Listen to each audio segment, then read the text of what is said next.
Kettlebell. fucking ADHD over there.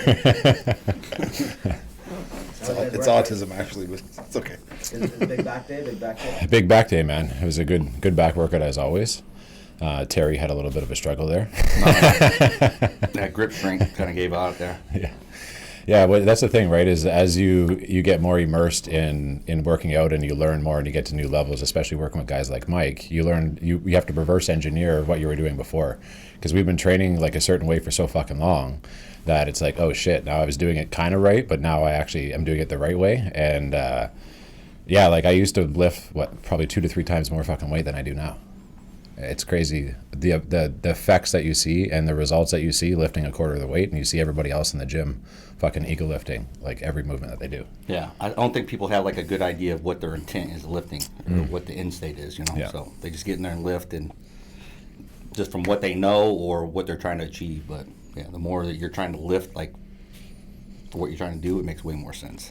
Yeah, like I've been in gyms, like I'll use Fusion for instance in Cambridge. That gym, they have fucking like 2,000 members. I was there the same time every single day. There's probably like 20, 30 people there, and not a single one of them changed the entire year. Oh yeah, They look the exact same. yeah. That's probably 95% of people that go to the gym. Probably more than that. Probably being nice. Yeah. No, for sure. Well, it's because they don't have a plan, right? They just fucking wing it. Yeah, well, it's a lot of the time they're taught from like the youngest age that possible that they're exposed to the gym, that like the weight you lift dictates how big you are. Yeah. So it's like right off the bat, you're conditioned to be like, oh, if I'm not getting stronger, if I'm getting stronger, I'm getting bigger. It's like I've seen 180-pound guys pull 600-pound deadlifts. Yeah. Who don't have like a lick of muscle. Yeah. Do you know what I mean? So, and I could never pull that, and I'm 300 pounds. So. Yeah. I think it depends on the intent too. Like for my career, it was all performance based. Like so, like anything you did was specifically because you had to ruck long distance, do endurance, run a certain amount. You know what I mean? So that's what you lifted for. But like you said, if nobody's teaching you, you're just winging it from what you learned. Then you're just kind of gutting it up. That's the thing is that what you're doing for what you were doing was working for the skills you needed it for. Yeah. So it's not that it was wrong. Yeah. Do you know what I mean? Like if you didn't train that way, there's no way you would have been able to do what you did. Yeah. Like if you were there like rucking with fucking all this shit, and you're like, this is my lat engaged right now? Do I feel my bicep? Or I don't know. Like, Yeah. Like can we stop? I don't feel my back. Yeah. But it's like it's the same with like I trained Sidney Brown, he's a football player. I seen him a couple weeks ago. It's the same. Like he lifts the way he lifts to excel at his sport. Like he just won the Super Bowl. Like he's a fucking top DB in the NFL. Like but when it comes to lifting the way that I teach lifting, it's completely gone. Like it's like he's pushing like this, and everything is just locking out because his goal is to get things away from him. Yeah. And to have extension power because his goal is to create space. He has to create space from someone trying to block him. He has to like create a guard around him, right? So it's all that. It's not specific. It's specific to what you want to do. It's effective for what you want to do. It's just that if you want to get into bodybuilding and actually building a physique that's well-rounded, then you have to kind of unpeel the layers of like, okay, well, what am I good at and what am I not good at? And what's kind of suffering here that's maybe affecting like guys who overdo stuff with pressing a lot, they'll have a lot of shoulder problems because they're like their goal to press so much weight is so paramount above everything else. They'll literally push through the pain. They'll be like, every time I do chest, my fucking shoulders hurt, but I don't give a fuck because I'm getting stronger. And you're like, okay, well, you can just easily teach that person, like, it's not your shoulders that you're pressing with, it's your back. Yeah. And as soon as they make that shift in their mind, they're like, oh, like, so you can still be crazy strong. It's just now I'm pushing from a different place. But once I understand that I'm pushing from the right place now, one, I have less chance of injury. Injury is always available no matter what, but like I have less chance, and I have more power, and I exert less to do more. So I'm understanding like the antagonist and protagonist muscle in the body and how the muscle synergy work together, right? Yeah. As opposed to just being like, oh, I'm gonna do biceps and swing up 90s, and I'm not gonna think about where my shoulder is and stuff like that. As long as I swing the 90 up, my biceps will be huge. But It doesn't work like that. It was me when I was younger, but it didn't work. No, most of my training, my whole life, because I played competitive hockey, it was more like performance and explosive training, and then going to prison, it's all fucking ego lifting. It's like your fucking shoulders getting torn off, but you're like, I'm pressing the 100s. I don't give a fuck. And it's like about making the most noise and like smashing the weights the most. Who's looking at me right now? Yeah, well, exactly that, right? And then who could throw the fucking weights the furthest? And it was fucked up because we ended up we had a riot in Joyceville. And then because guys got smashed with some of the weights and shit during the riot, they fucking welded all the plates onto the machines. So we had 4 Smith machines. One of them was 1 plate, then the other one was 2 plates, then 3 plates, and then 3 plates and a fucking quarter. So there was no in between. So if you're pressing or you're doing deadlifts or rows, you have no choice but to go from a plate to 2 fucking plates. So they welded them together. Welded together onto the fucking bar. So you can't take the plates off. Bars? No, so like you have a Smith machine, it's a fixed bar with a 45-pound plate welded onto the bar. Gotcha. And then the next was 2 plates welded onto the bar, and then 3 plates, and then 3 plates and a quarter. Shit. So it's like, how the fuck where's the in between? So you're literally forced from going to from 124, 135 to fucking 225 or 205 or whatever the fuck it is, right? That's fucking awesome. Yeah. They just wanted you guys to be animals. Even Yeah, but they didn't give us any fucking protein. All we had was we used to get pretty much, it was 80, 90% carbs. Yeah. Like the budget for your food in there is $5.65 a day. That's what they spend. So what can you buy for that, right? Yeah. So you're having if you have money in there and you're working, then you can kind of subsidize your food with canteen with tuna and salmon and fucking chicken and shit like that. But if you don't have any money, you're forced to drink milk all day. That's the only protein you can get because they have a dairy farm. So they have 40 fucking liters of milk on the range every single day. Yeah. So I was drinking at one point 6 liters of milk. My boy was inside for 6 years and he had a even on the outside now, he only eats potatoes and bacon. Oh, fuck. Or potato chips. That's all he eats anywhere he goes, no matter what. He's still in that canteen life. Yeah, so he literally they had an intervention with him when he was inside because he had 200 bags of Doritos. Oh, shit. The little bags. Yeah, he was hoarding them. Yeah. And he was just eating them bro, you're going to kill yourself. He's like, the fuck you guys. And everyone's sat him down there bro, what are you doing with all those Doritos, man? It's fucking unbelievable. Well, fuck, guys would usually, you'd run a store in there, doing that, because you could, guys they don't have money, they'd be they'd take 2 and then they have to return 3. Same thing with, cans of salmon and tuna and shit. So I was, running a food store in there. So I was pretty much eating for free, right? But I'm working in there at the same time, but when I say working, we're making, fucking 50 cents an hour. My paycheck after taxes was $46 bi-weekly. But that's all you got. You're shit, that's something. You know what I mean? Well, for sure. You got that's phone card money. Yeah. And that's a couple boxes of chicken and some tuna. Yeah. It's kind of crazy. When you do without, when you have just the smallest amount of shit, you're happy for it. Yeah. That's one thing a lot of people don't understand. Well, that's it, right? So it's when you make that shift from being inside to the street again, obviously the reintegration, it can be a tough thing, but going from making $45 bi-weekly to even getting paid minimum wage is holy fuck, I just got 100x what I normally get. So you actually appreciate and you're grateful for that. So for me, I was you know what, I'd lived for 6 years making that or even less money, and then just the accomplishment of getting that paycheck, that actually just pushed me further away from wanting to go back to that life because I actually felt good getting a paycheck now. I was holy fuck, I'm actually getting paid my value. Right. So I did survival school. When you go through the course, you got to go through SEER, and there you have you go, I don't know how many days, probably 4, 5, 6 days without eating, and you're just drinking water. And some of these guys have never fasted before in their life, and guys would lose their mind. I'm talking about crazy shit, and just eating everything. And you're out in the wood line, and they're if you can procure something, you can eat it. So people are eating roadkill, it's crazy. Yeah, I'm anybody get sick from that? No, so if you boil that stuff in water, I don't care how you can eat it and survive. The biggest thing I learned in going through SEER school is just go ugly early. Yeah. In real life scenario, if you were ever situation, because once you're in a point to where you're exerting all that energy and you're moving, and within 24 hours you have zero energy. Guys will sit down and don't want to get back up again because you watch something in some of these movies and you're why isn't this dude doing anything? And he's just laying there. Yeah. You get exhausted and people don't want to do nothing. They only want to go and procure water.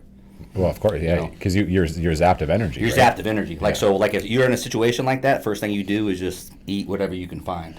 Well, and because you can stay hydrated. You guys are so fucking conditioned too at that point that you have no body fat left, so you have no energy stores for the most part, right? So, well, it kind of depends, man, because like I said, a lot of things are performance-based. Yeah. So some of these guys are coming in there, you're not necessarily lean. Because there's all types of body types in SF. Yeah. Okay. You're looking at guys and be like your size and he's running like a 6-minute mile. You're like, that's not supposed to happen. That won't happen over here. That will not be happening here. So like, and you get guys 120 pounds, and you're just like, there's no way, and this guy's like crushing it. So like, you can never judge a book by its cover. So you just, you know what I mean. So there's different personnel there, but like that course there, you know, you go through it and then you get done, and then like. Kind of like where you're at there, man. Like you do with something for a while, like that's whenever a steak tastes the best, you know, or just a burger, you know. Yeah. So. Yeah, I did 6 years of survival. Oh yeah. I think a good thing to add here is that since you guys all have fitness as part of your life, but you guys have different avenues where you kind of came across. Like you grew up doing things in prison with your workout. Did you have a kind of different style of workout when you were doing your type of training? Yeah, everything was performance based. You know what I mean? Like everything was like, so if and it depends on what mission set you were doing, right? So like a lot of times if we were doing like if we're on like gun trucks, like that, like preparation for it was a lot of endurance based kind of stuff. It wasn't a lot of strength based stuff, right? Because like you're out moving in the mountains, doing long range patrols, so you have rucks on. So like being big actually was a hindrance because you need more resources. I need more water, I need more food, I need more protein. You can't keep the shit.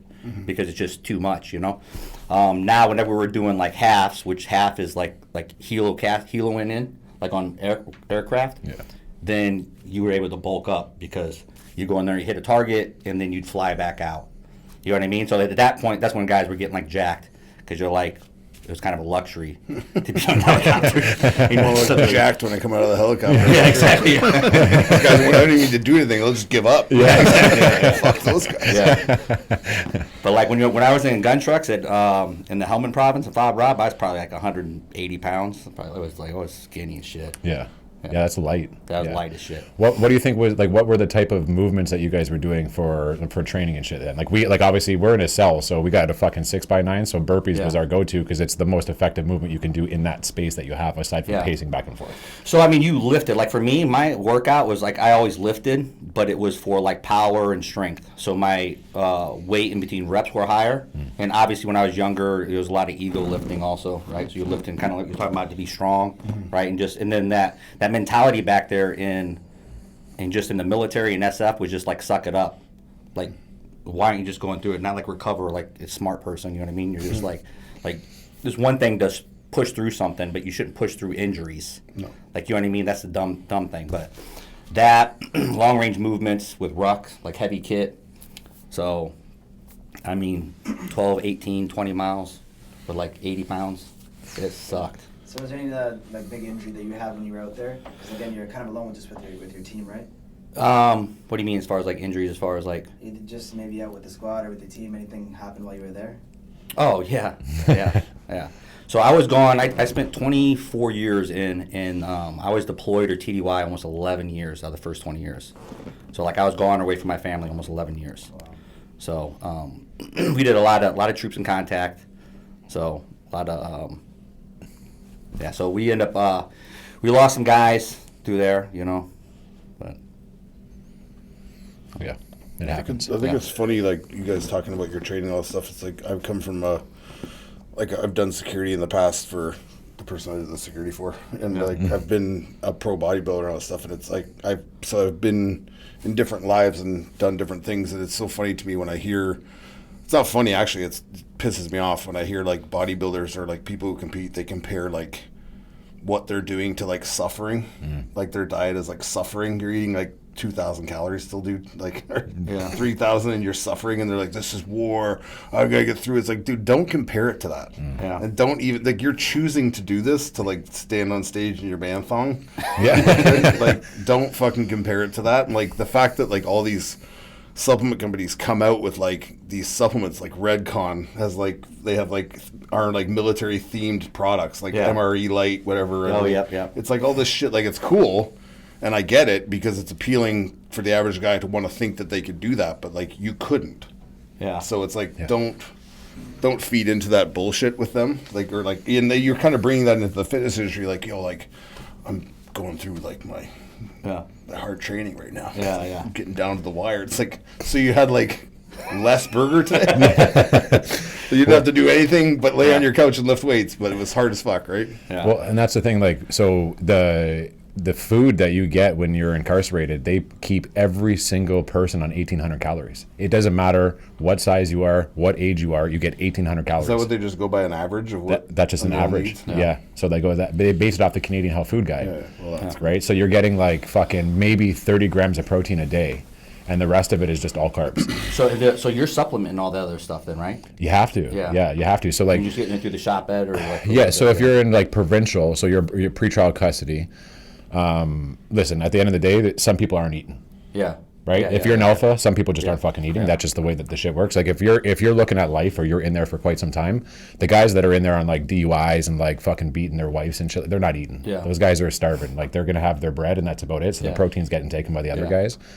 And that's just dog eat dog. But like on the canteen, provincial, the only thing that you can get is like protein powder. You can get individual protein packs, and that's all you can survive off of. But then when you go federal, which is fucked up, so you're on 20-hour lockdown when you're a pretrial. So you haven't even been convicted yet. So you could be on a DUI or you could be in on murder, and you're still locked up for 20 hours a day. You get 20 minutes a yard. But when you go federal, if you're on maximum security, you're on about 20-hour lockdown, same shit. But you get like 3 actual like meals with protein in it. Then you can buy like $100 a week worth of canteen, right? So you're not capped. So you have options to be able to buy the salmon, the tuna, and like whatever fuck else you want, right? Gotcha. So that's in reception. Then when you get to your actual what they call a mother institution, once you've been classified, you're out like 12 hours a day. Yeah. And you get a TV in your cell, you get fucking PlayStation, you get I literally have pictures of me that you guys have seen it. I'm wearing Versace's, a Rolex watch, and like VVS diamond earrings on the fucking yard. But you're in pretrial custody and you can't even get a fucking more than 20 minutes yard, and you get like a fucking bologna sandwich for your lunch. So why is it that when you're not found guilty yet, they're putting you in a way more stressful situation, and they're restricting the things that you have and your rights, because they're actually trying to get you to plead guilty so that you go to the federal system so they look good in the court. Yeah. They're trying to drive convictions, right? Yeah. But eating 1,800 calories is a fucking grown man. I went in fucking 240 and I came out 185. Oh, yeah. Like what the fuck? But there's crackheads that'll go in there like 150, and these guys will fucking get 3 hots in a cot, and they'll blow up to like 225 pounds. They're the biggest fucking guys in the jail. They haven't had 1,800 calories in the last like 10 years. Fuck man. no, they haven't had any calories, Yeah, bro. exactly. They've been fucking smoking crack and eating baking soda. They're on a bulk, man. Yeah, but there was David Bain. Actually, he was like Mr. Ontario in like the early 2000s. That guy would fucking be like 140 pounds when he come in. Within a month, he was back up to like 230, 240. It looked like he was ready to get on stage. And you'd watch him transform, and you'd be like, what the fuck? He'd come in like every 3-4 months and do the same thing. Yeah. It's insane. But the muscle memory, right? Yeah. That's it. So, but a guy blowing up on that amount of food and he's being that big, it was crazy to watch. But there's some massive guys in there. And there's there's a lot of guys in there that are convicted that can play basketball, and they'd be like the MJs, but they got fucking criminal records. Yeah. And they've been in the hood their whole life, right? Yeah. There's a lot of talent in there, but unfortunately they're locked up. Yeah. Yeah. I think one thing that's kind of cool is between you three, since you guys had different careers, but one thing you guys have similar is like the discipline portion of what you guys practice. Is there anything you maybe noticed in even finishing kind of your line of work, but like the generation now, like more younger kids, and you kind of see how they even have different genders going on, and it's kind of like a sissy type of generation now, they say. So do you have any comments on that? Oh man, where do you start? I'll let you go first on that one. I don't know. So I guess you have to look at like, it depends on like what type of pool of people you're looking at, right? Because if you look at the general population, you're like, what is going on? Like I'm 45 years old. There's no reason in the States I should go somewhere, and I am more physically fit than majority of these kids at 25, 30 years old. Like that's not good, man. You know, even with my background, it still doesn't matter, right? But now when I go to like the regiment and I see other SF guys that are still in, I'm like, oh, those guys are solid. You know what I mean? So it kind of depends on where you're looking at. But, you know, it doesn't take a whole lot to excel. Like, that's the thing that kind of drives me crazy, is like, it doesn't take much. Like, you're a quarter of a savage and you're above 90% of the population. Yeah. You know, it's like crazy to me. Yeah, I think, like, obviously I'm kind of in between. I'm 36, so I've seen like both worlds, right? I think the generations have shifted where we had like that construct in the home where the man was the leader, the man was the provider, and the woman stayed home with the kids, and now that's not happening, right?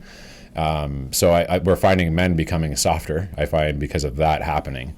And then those softer men are raising softer children, right? So that kind of like feeds into it. Like except I see my son, and my son is like a carbon fucking copy of me, right? But and then he looks at kids around his age, and they're all soft. They all fucking like they've been raised by their moms. They haven't been raised by their fathers. You know? Yeah, but I would argue. I don't know. At least from my generation, I don't know that there was a lot of I don't remember a lot of dudes around at that point. Like Generation X, like I feel like we were like latchkey kids, but maybe that was the difference. You had nobody raising you, so you just had to do it on your own. Well, it's kind of different. Like, you know what I mean? 45 too. So. Yeah, 45 was like, it was also I don't remember anybody being around.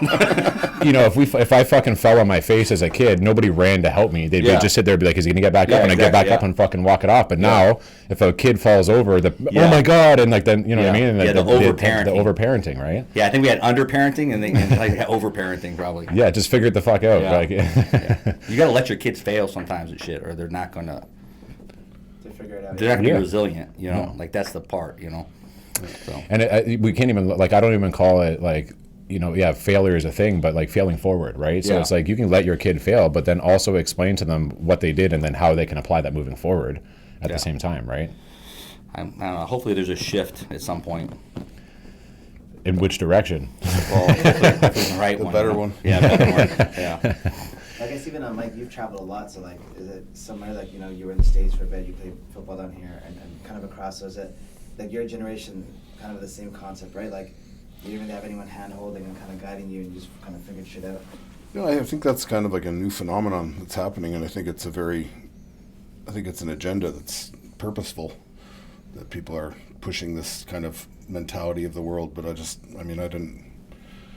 didn't see that when I was growing up. I have no experience with it, so that's why when I see it now at my age that I'm at, I'm like, I think the world's going crazy. So it's like, it's very odd, right? Like, and it's all of a sudden like this shift. Like it's just like there's always been like gay people as long as I've been alive. I've had like gay relatives. You've seen gay culture. You've seen this stuff, but like all of a sudden it was just like amped up to a signal that was just like overriding everything. It's just like, what is the purpose of this? Like, why is this happening so much, right? So it's almost like being more concerned with what's behind the agenda than like just these poor souls that are confused about what they are and what they're doing.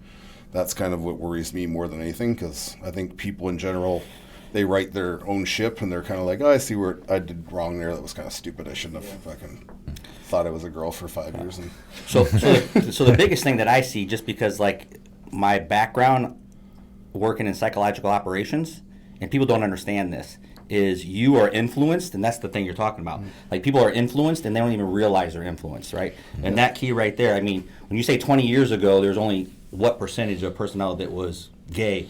yeah, well, the thing is that also there could have been way more than we're aware of, but now we're being told this is the overriding majority when it's still a massive minority. Yeah.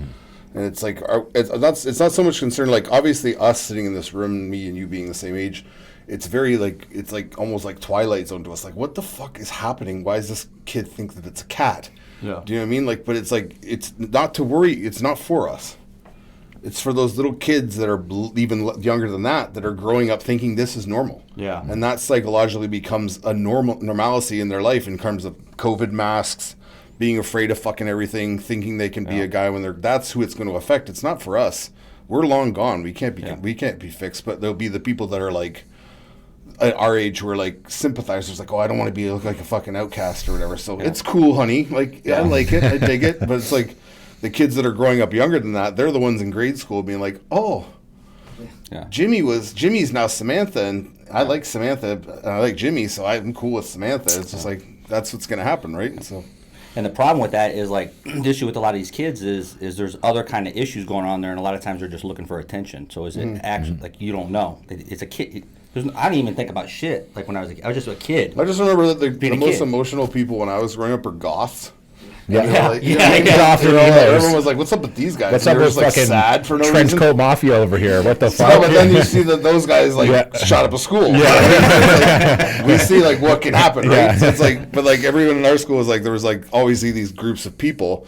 Now I guarantee if you go to high school, you don't know what the fuck you're looking at. Oh, yeah. It's No. like what is these the nerds? No, Yeah. no. There's what the fuck is that? Like No. those are the trainees, and you're like, what? I dropped my kid off at school, and I was like, Owen, is that a group of kids with tails on? Yeah. He's like, yeah, man. I'm like, there was a way. fucking group of 8 kids with tails on, fucking and I'm like, they're fucking 8 Furbies. Like, there's a community of So Furbies not at this awesome, place. but awesome at the same Yeah, time. and I'm like, holy, this is fucking wild. And he's like, yeah, I'm happy I graduated and got the fuck out of there, right? Oh my God. There's that too, and like, even if you look at the style of parenting, right? Like, parents don't give a fuck about their kids nowadays. Yeah. They don't actually care because what they feed them, how they lead them, like they're too fucking lazy to get up in the morning and actually like cook a couple eggs for their kid. They'd rather give them like breakfast cereal and shit, right? When they communicate, it seems like parents nowadays, and I'm not saying that for everybody because I'm sure there's great parents out there, but it seems like they almost only communicate like electronically. Yeah.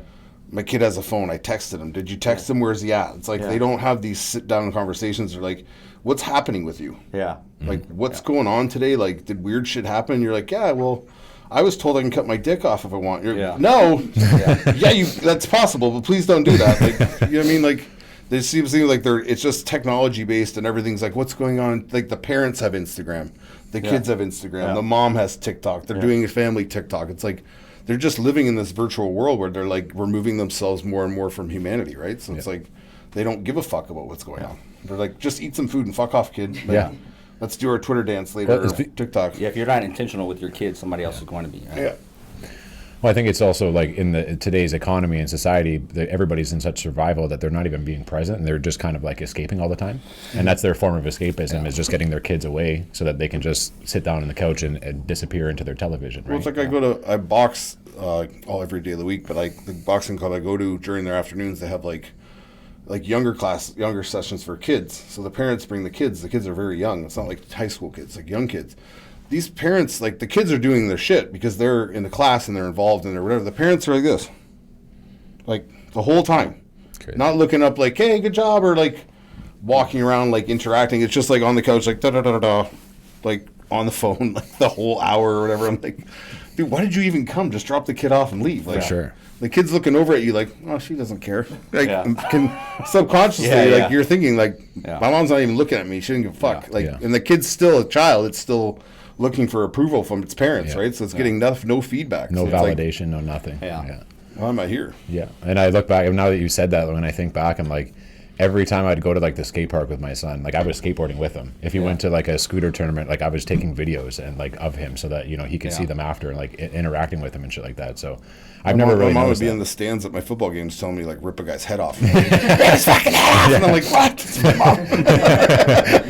She wouldn't be like on her phone like, oh, good job.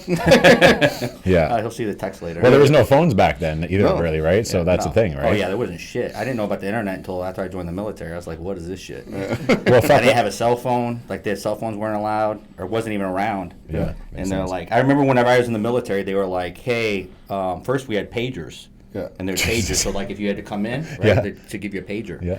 And then cell phones started coming out, and I'm like, I'm not getting a cell phone unless the Army gives me one. I'm not getting a cell phone, and that didn't last very long. You're gonna need one of those. I started Yeah, getting yeah. cell phones in like grade 9, but like it was just for emergency purposes. And then even so, when I went to prison, I was 19. They didn't have iPhones yet. There was no fucking Instagram. There was none of that. And then getting out, I'm like, what the fuck? You guys remember the movie Zoolander, where they're like the fouls are in the computer and they're fucking smashing the computer trying to get. That was me with an iPhone. I'm like, what the fuck is this? Like, I didn't have any idea what was going on. I was like, this is a computer in my hand. Like, I was fucking lost. Right? It took me years to figure out how to use the actual phone. I had no idea. And I wasn't on social media up until like 18 months ago. Yeah, I didn't have social media, so I had it for my kids. I had like 200 followers like 7-8 months ago. Like I didn't have shit, you know. Yeah, I remember because you had just started. You had I seen you when you had a few thousand. Yeah, you had like 25K or something. Yeah, Like I didn't have shit. I didn't like know what the fuck I was doing. that. Just post and spray and just hope for the best. So I was like, I don't care. I'm gonna put what I want to put out. So Another big thing that I've noticed too is, at least growing up at my age, like if I had a problem with another kid, we would go to the back of the school and we would scrap it out, and then we would shake hands and we'd walk it off. Yeah. You can't even do that today without the whole fucking world getting involved. Like, kids aren't even scrapping no more. Yeah. Like they're just doing shit on the internet and like fucking, you know, sending bots or like going on fake accounts and fucking doing stupid shit. Right? Yeah, there's a point to where like, at what point do you have to be responsible for work? There's a point to where this is normally when I was growing up, and this is why men like respected each other, because everybody knew there was a line, and if you cross that line, then violence can ensue. Fuck around like and find now, out. now it's just like, you know what I mean? Like, so if there's a dude, you're like, I don't think I want to mess with that guy. He's That's gonna a call the line, cops. and I'm not messing with them. Now everybody just does whatever they want, and it's like, there's no recourse. And I'm like, come on, man. Some guys don't play that game. You know what I mean? It's like, Yeah. so. Yeah. Yeah, that's crazy. I know nothing about that. I heard. No, but like I think, yeah, I'm not saying like, listen, I don't know about you guys, but I got beat as a kid. Yeah. That shit made me stop doing dumb shit. Yeah. I'm not saying it's okay to beat your kids, but I'm just saying that these kids need a little bit more fucking discipline in their life and their upbringing than what the framework and construct is of them being raised now. Even if you're not getting like beaten, like at least have a healthy fear of your mom or your dad. Yeah, Like, yeah. if I fuck up, I'm gonna get fucked up. Like, Yeah. I have never had to raise my voice or yell at my son. I've had people ask him that. He's like, no, my dad's never had to raise his voice at me. But I've just explained to him and been very stern as to like, hey, this is what the rules are and these are what the consequences are. I just have to give him that fucking look. You know, that dad look, like, don't, the fuck around. So a lot of times, obviously, kids are different. When I have 4 kids, so like every one is a little bit different. The personality is gonna be a little bit different, and then how you're gonna like discipline them is gonna maybe tweak a little bit, right? But like, there's a lot of kids. If you just say, "Hey, you got to do X," if you don't, Y is gonna happen, and then you just do that, then you don't need to yell at anything because they know, okay, this is what the standard is, and this is what's gonna happen, and this is the recourse, and that's it. You know what I mean? Now you got some habitual line steppers as kids. Of course. Like, That's a new one. I was a habitual line stepper, line right? stepper. Yeah, I'm gonna habitual use line we stepper. need that as a T-shirt. Dave Chappelle show. Holy fuck, that's funny. was that on there? Yeah, Oh, it was shit. a skit. That was fucking funny. Oh, I forgot, man. That shit was hilarious. Yeah. He had a lot of good skits. But even then, like you mentioned, it still comes back to influence, right? Whether it's a positive influence, and Trevor, we talk about this all the time. It's like the people you kind of keep around you, and you can instill that with your kids, your business, your family, your lifestyle, right? So it's like, what type of, and even nowadays, like you mentioned, there's portions of people that some people are still disciplined, like your son, example's sake, and then the other half may not be. It's like general population. So it's like, how do you teach discipline to, like, I don't know, children or people that you work with, or even business standpoint, or your clients even, right? So discipline, all discipline is you making a contract with yourself and then executing it. Like, people like make it so much more complicated. If I say I'm going to do something, I do it. That's it. And then you continue telling yourself as you're doing it, you keep on doing it, right? And you can start small. Like, it doesn't have to be this crazy thing. But what happens is people are lazy for like years and don't do shit, and then come up with this grander plan that there's no way they're going to reach. And then after 2 days, they fall back off, right? So depending on where you're at, make it simple, make it something that there's no way I can fail at it. Right? If it's just 15 minutes, I'm gonna get up earlier, right? Whatever it is, right? But people make this and then you just stack on top of that. That's all discipline is. It's sad that most of the time discipline nowadays has to come down to people. It almost has to come to life or death for them. Yeah. Like, especially when it comes to like an example, you could be like a health problem. Like, people, like, this is a problem that builds over decades, over your lifetime. And all of a sudden you go to the doctor, like, look, yo, you're going to fucking die soon of a heart attack if you don't change. People are like, oh, I'm going to change. It's like, yeah, but if you had just taken the steps to like live a healthier life, like, even if not, you're saying you're hitting your diet 80% of the time and you're still having 20% of the time you're having shit or enjoying yourself, drinking, whatever. It's like, you're still going to be better off than that asshole who just shoves shit down his throat. But now at the precipice of being like, I could die, I'm being told that by a doctor. Now I want to change. And like, they're wondering, like, they may get 5 more good years and then they're like, oh, I fucking tried, you know. It's like, no, you didn't all your life. You did for the last 5 years, bro. Like, And what cracks me up on this, because I know I got family members that did the same shit, and I'm just like, so what's ended up happening is the doctors told them for years, like, hey, listen, you got to eat healthier. You can't do this. You can't do this.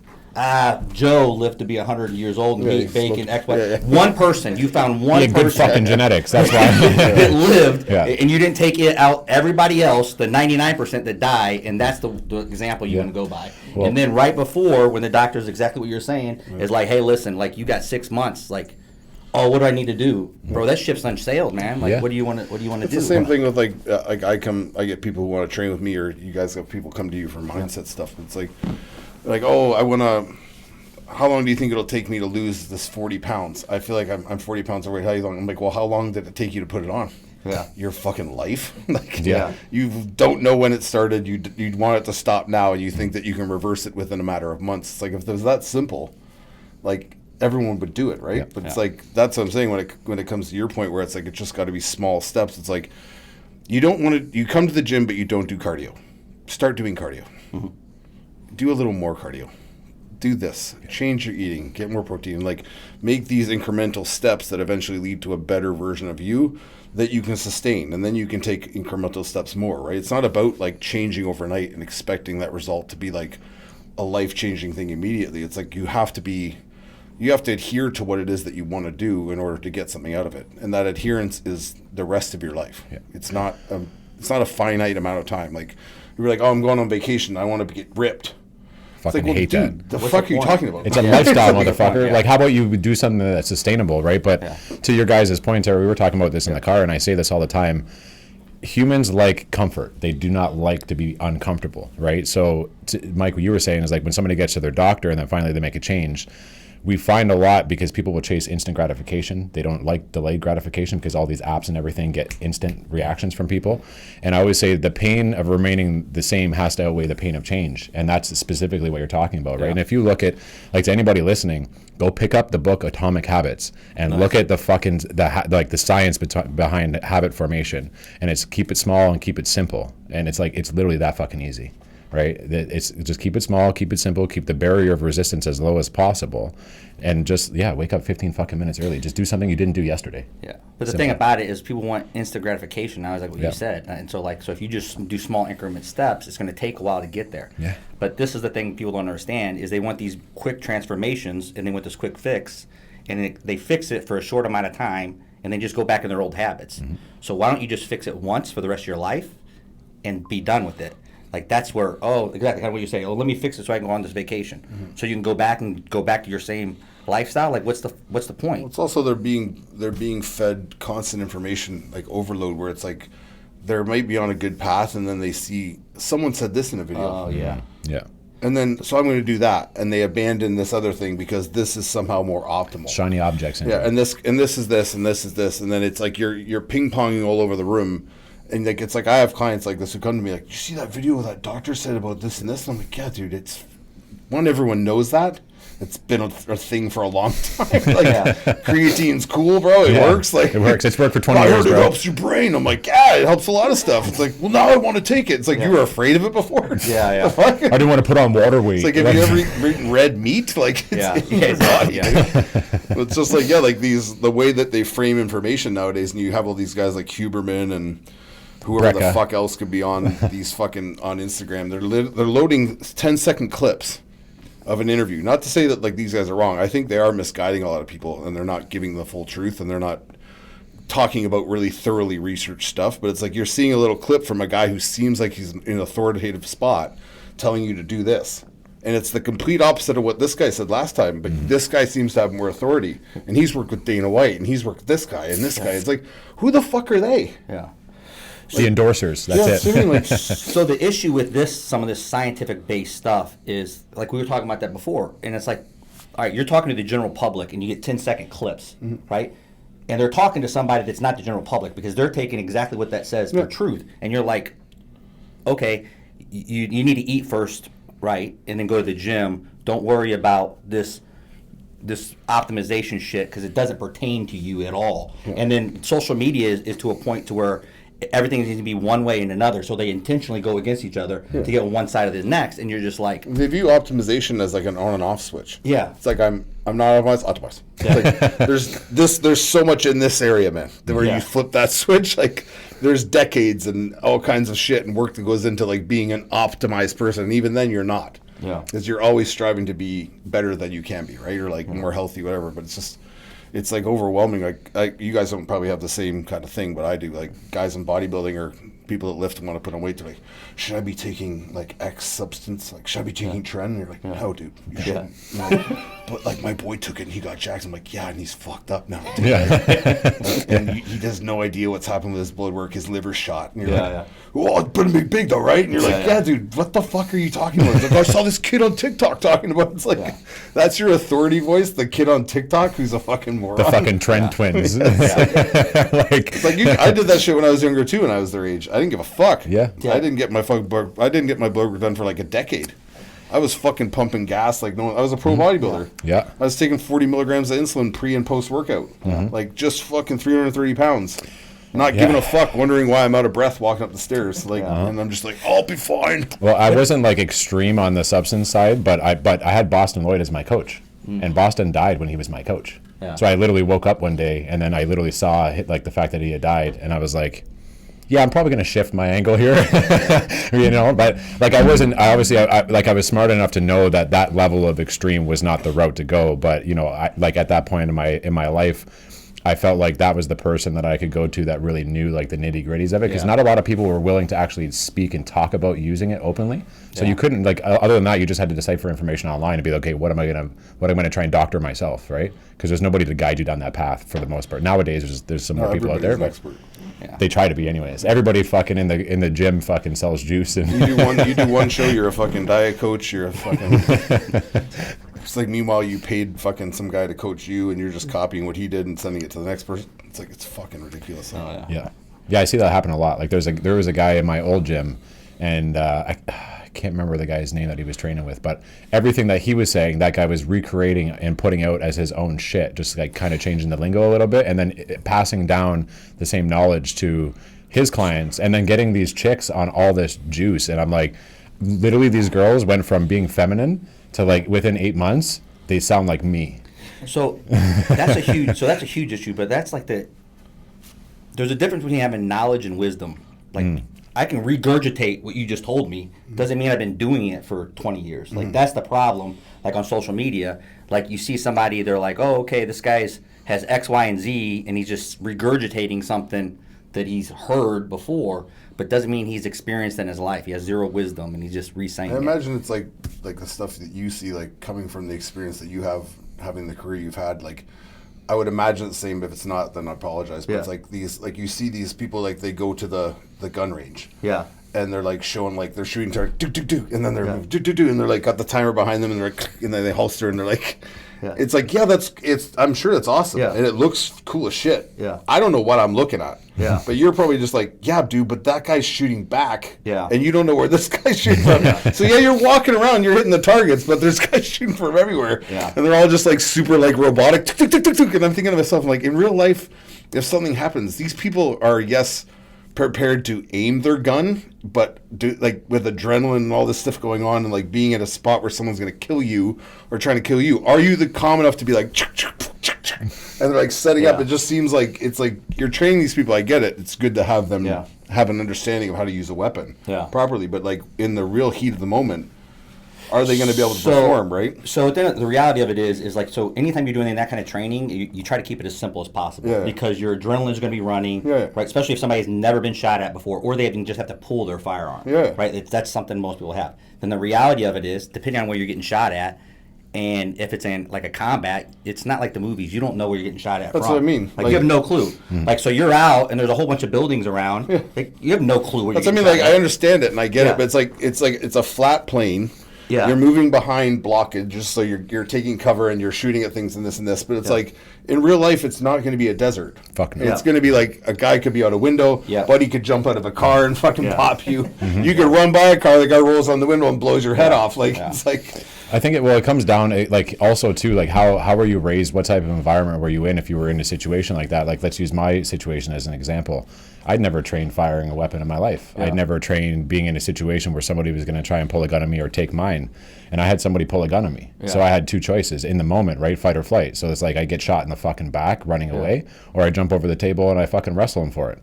Right? And that's exactly what the fuck I did, because in that moment, it was just an instinct. I was like, I saw him like go for his gun, and I just knew that immediately I was not going to have a chance to turn around and fucking run. I had like an 80-foot straight run to the door. I would get killed, and he was a killer, right? So he had a few bodies already. So it was like, I'm a 19-year-old kid.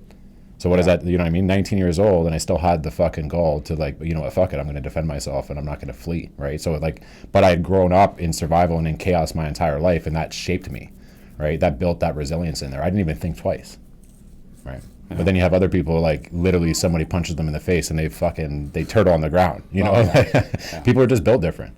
Yeah, it's crazy. Like the human domain, depending on where they're at, it's insane. Because I was talking about this before. Like I've seen guys like in the military that are very like timid, and you don't think nothing of them, and like downrange in combat, like they are like savages, and you're just like, I don't get it. Like he won't look you in the eyes. He's very timid. You know what I mean? And like get over there, and you're like where was this guy at? Because like I came here and I wasn't sure if I could trust you. Like you're a shadow of a man now. You killed some people. Like, what are you doing? Exactly. Slow down, man. Yeah. Like, Yeah. Taps you on the back. I got you. Yeah. So you're like, and you don't know. You know what I mean? And like, and then I've seen guys that like seem like they're tough dudes, and you get over there and they're like, nah, you're not so tough, man. You know what I mean? And they're just like, so you can never.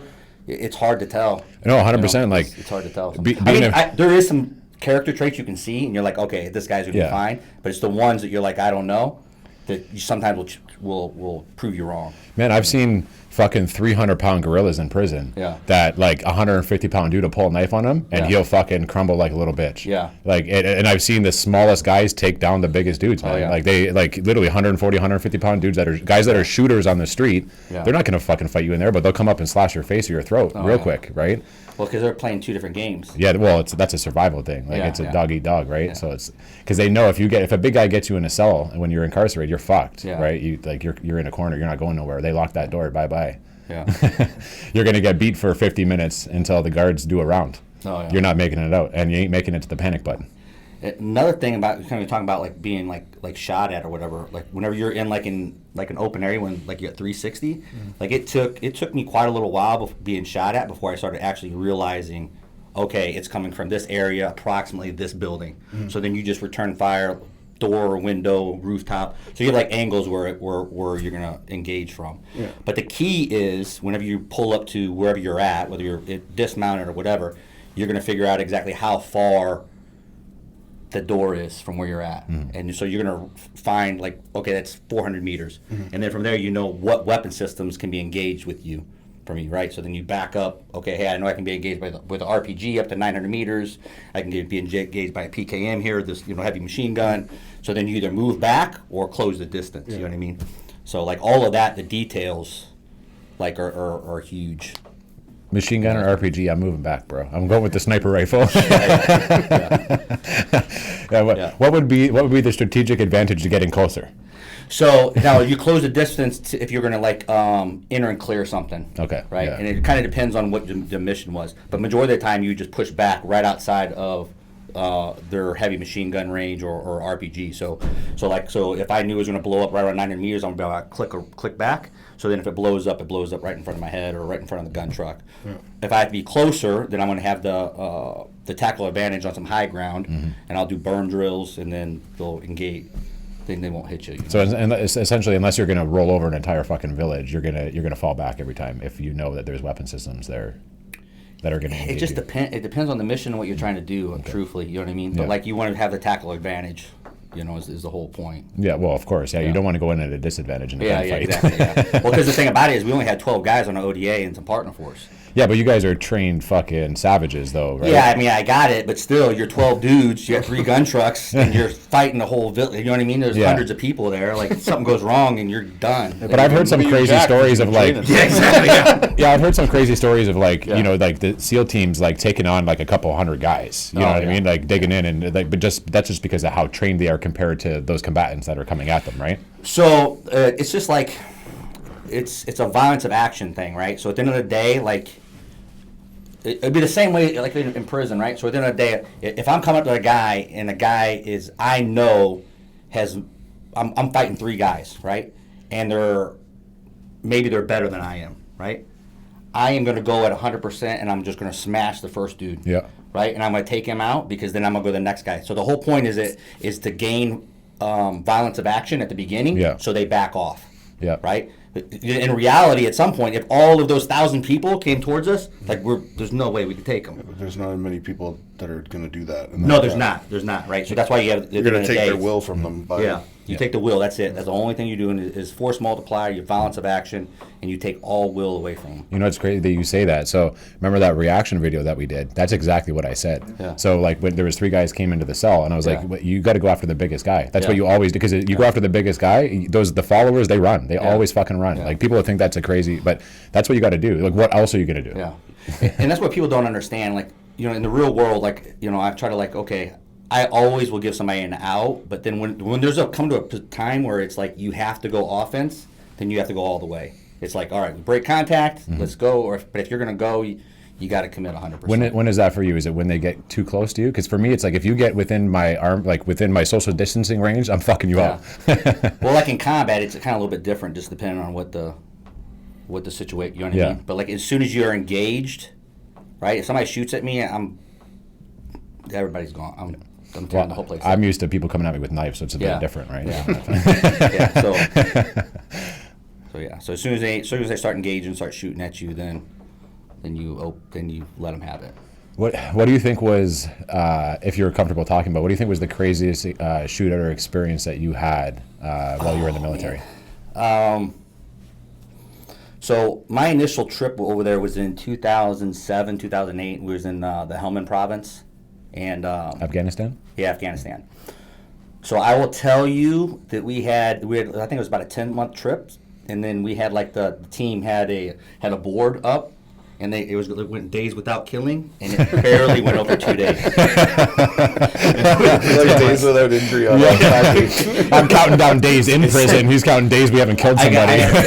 You can put that in there. I think I got a picture of it where on the board. It says days without killing. Yeah. And they would keep track of it or whatever. And I think maybe we got to a couple of days.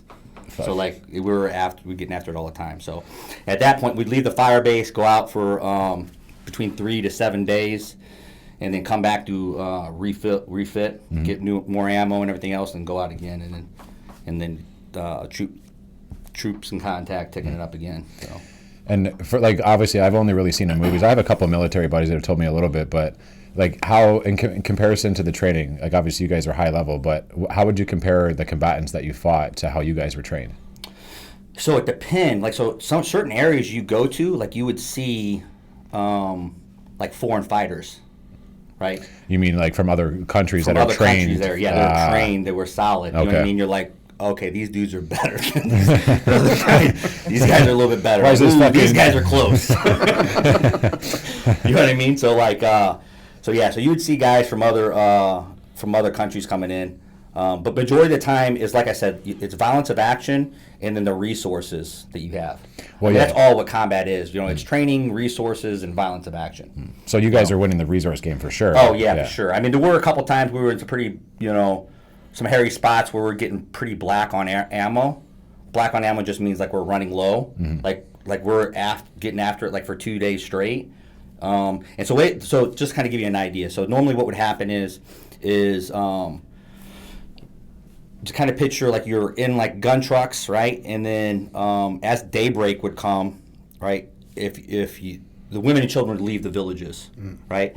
And then it's like game on. So women and children would leave the villages, and then at that point they'll come at you, and then they would start engaging, right? So that would always be the sign. You would know that they're prepared. Women and children start leaving the villages, and it's like, all right, it's game on. You know what I mean?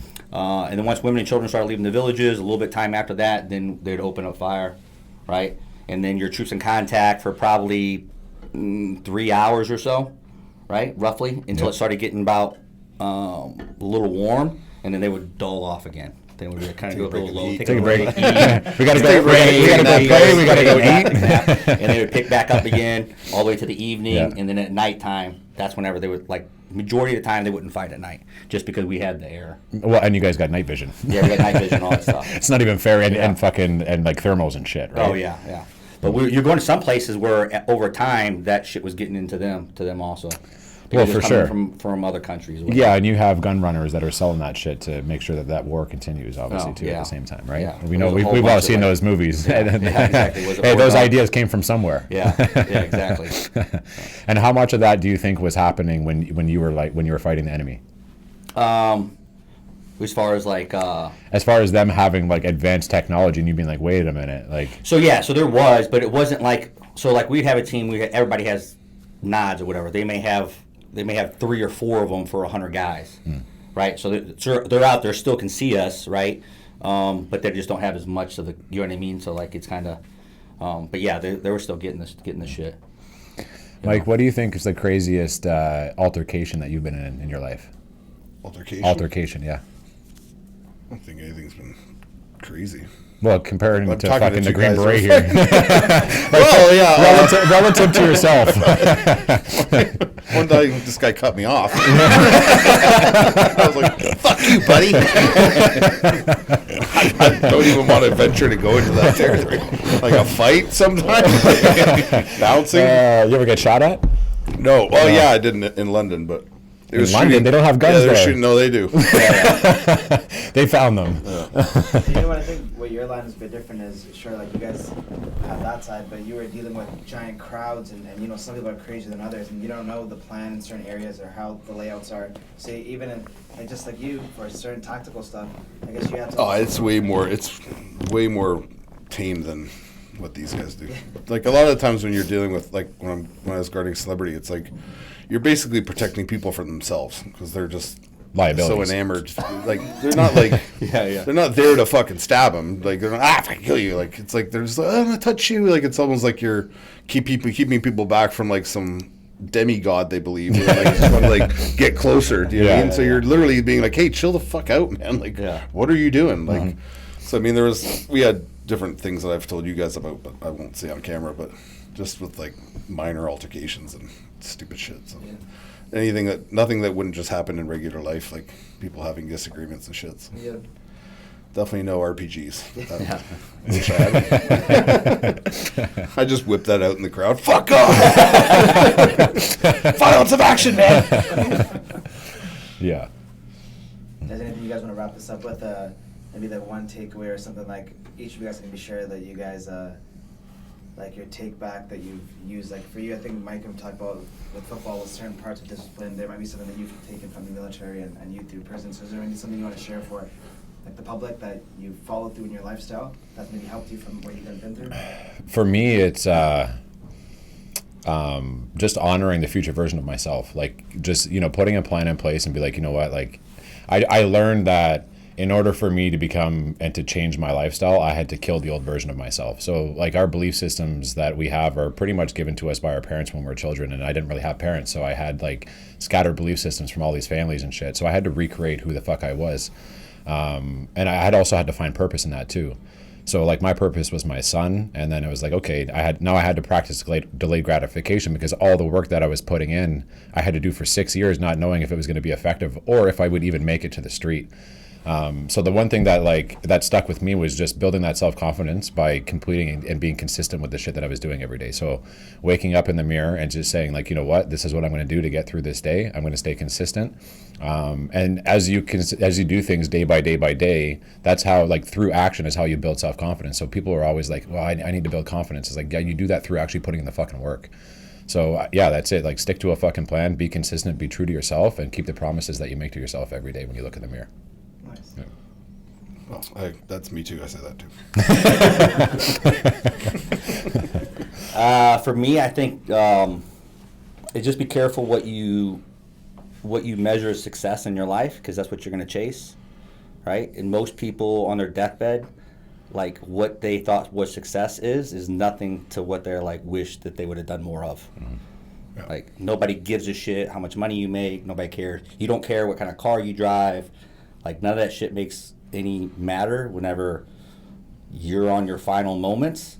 Like you start asking, hey, was I a good spouse? Was I good to my kids? Like, did I take risks? Did I live my life to the fullest? None of this other bullshit that people chase. So I just said, whatever your measure of success is, I would say make sure it aligns with what you want to achieve right before you die, because you don't have as much time as you think you do. Mm.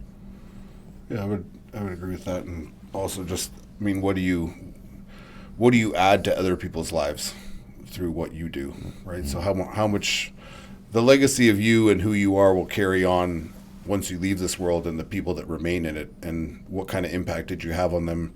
Did you help them get ahead? Did you make them feel a certain way? Did you guide them on the right path?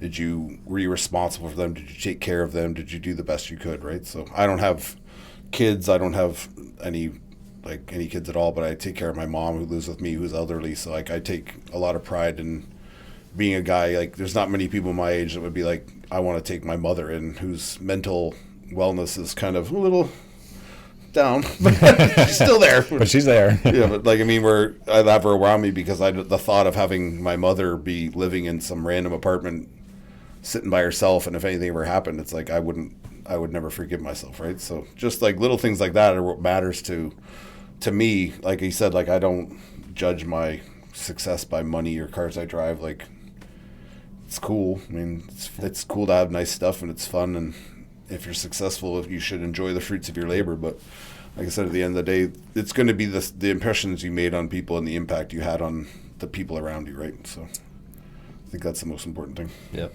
100%.